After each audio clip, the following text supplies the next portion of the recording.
नमस्कार मित्रांनो, मी राजा केतकर तुमचं 7 राउंड्स इन्फोटेनमेंटमध्ये स्वागत करतो।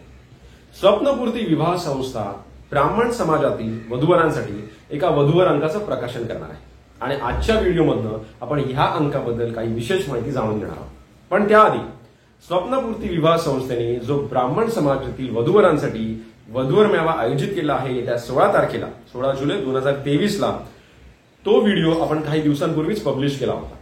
तुम्ही जर तो व्हिडिओ बघितला नसेल तर डिस्क्रिप्शन मध्ये मी त्या व्हिडिओची लिंक दिलेली आहे, त्या लिंकवर क्लिक करून तो व्हिडिओ तुम्ही पूर्ण बघू शकता। आणि हो, आपल्या चॅनलला जर तुम्ही सबस्क्राईब केलं नसेल तर सबस्क्राईबचं बटन दाबायला विसरू नका, म्हणजे यापुढे सुद्धा जेव्हा कधी एखादा वधूवर मेळावा किंवा एखाद्या वधूवर अंकाचं प्रकाशन केलं जाईल ती माहिती आम्ही तुमच्यापर्यंत आपल्या चॅनलच्या माध्यमातून पोहोचवू शकतो। विवाह संस्था येत्या 30 तारखेला म्हणजे 30 जुलै 2023 ला ब्राह्मण समाजातील वधूवरांसाठी एका वधूवर अंकाचं प्रकाशन करणार आहे। या वधूवर अंकात 33 ते 53 ह्या वयोगटातील वधूवरांची माहिती प्रसिद्ध केली जाणार आहे आणि मग 30 तारखेला तुम्हाला तुमच्या मोबाईलवर हा अंक पीडीएफ फॉर्मॅटमध्ये सेंड केला जाईल। तुम्हाला जर तुमची माहिती ह्या अंकात पब्लिश करायची असेल तर तुमचा फोटो आणि तुमचा बायोडेटा स्क्रीनवर दिलेल्या नंबरवर सेंड करा। एक महत्वाची गोष्ट, जेव्हा तुम्ही तुमचा बायोडेटा सेंड कराल त्यात सगळे डिटेल्स आहेत ना याची खात्री करा।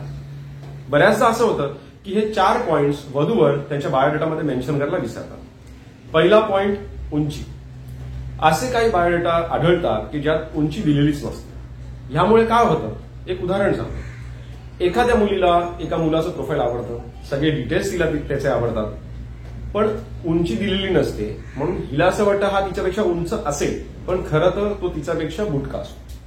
म्हणून हा गोंधळ अवॉइड करण्यासाठी उंची मेन्शन करायला विसरू नका। दुसरा पॉइंट वय, काही बायोडेटामध्ये वय किंवा डेट ऑफ बर्थ मेन्शन नसते केली, म्हणून जसा उंचीचा गोंधळ होऊ शकतो तसंच वयाचंही होऊ शकतं। एखाद्या मुलाला एखाद्या मुलीचं प्रोफाईल आवडलंय पण तिचं वय त्यात मेन्शन केलेलं नाहीये। मुलगा समजतो ही मुलगी माझ्यापेक्षा लहान आहे, पण खरं तर ती त्याच्यापेक्षा 3-4 वर्षांनी मोठी असते।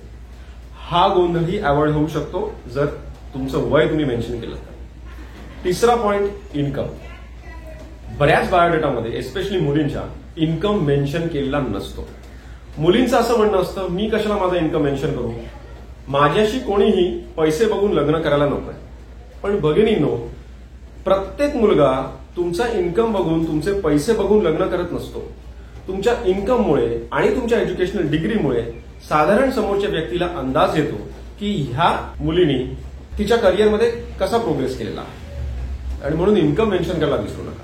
चौथा पॉइंट शिक्षणाची डिग्री, काही बायोडेटा असे असतात की एज्युकेशनच्या शेजारी लिहिलेलं असतं ग्रॅज्युएट।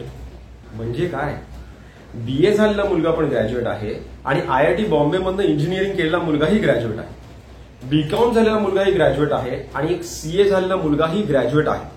CA ह्या डिग्रीला पोस्ट ग्रॅज्युएशनचा दर्जा द्यावा अशी रिक्वेस्ट आता सध्या इनिशिएट केलेली आहे, पण ते इम्प्लिमेंट झालंय की नाही अजून मला माहित नाहीये। पण सांगायचा मुद्दा असा की नुसतं ग्रॅज्युएट किंवा नुसतं डिप्लोमा असं लिहायच्या ऐवजी तुम्ही तुमची कंप्लीट एज्युकेशनल डिग्री अजून काही ऍडिशनल सर्टिफिकेशन केलं असेल तर तेही तुम्ही मेन्शन करायला विसरू नका। या वधूवर अंकाची फी आहे 500 रुपये। या अंकात तुम्हाला वधूवरांची कंप्लीट माहिती दिसेल, फोटो आणि कॉन्टॅक्ट नंबर सहित।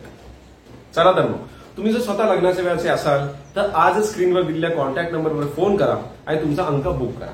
तुमच्या ओळखी जर कोणी लग्नाच्या वेळेचा असेल तर त्यांना हा अंक तुम्ही गिफ्ट देऊ शकता, जेणेकरून त्यांचंही लग्न लवकर ठरण्यासाठी मदत होईल। तुम्हाला व्हिडिओ कसा वाटला मला कमेंट सेक्शन मध्ये जरूर सांगा। जय हिंद, जय भारत।